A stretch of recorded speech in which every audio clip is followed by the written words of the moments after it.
ایک وقت تھا جب زمین و آسمان خاموش تھے، نہ انسان تھا نہ دنیا کی کوئی رونق۔ پھر اللہ تعالیٰ نے فرمایا، میں زمین میں اپنا نائب بنانے والا ہوں۔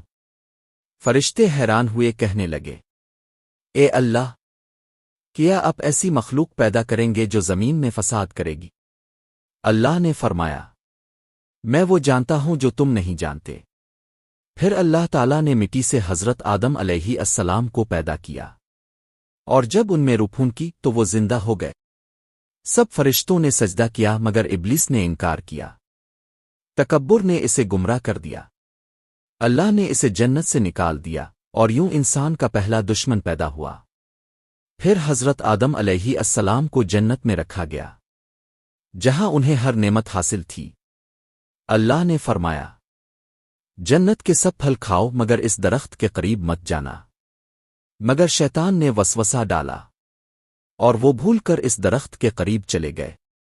پھر جنت کا دروازہ بند ہوا، اور حضرت آدم اور حضرت حوا زمین پر بھیج دیے گئے۔ زمین پر آ کر وہ بہت روئے، اللہ سے معافی مانگی، اور اللہ نے ان کی توبہ قبول کر لی۔ یہ تھی انسان کی پہلی آزمائش، اور پہلا سبق۔ غلطی انسان سے ہوتی ہے، مگر توبہ مومن کی پہچان ہے۔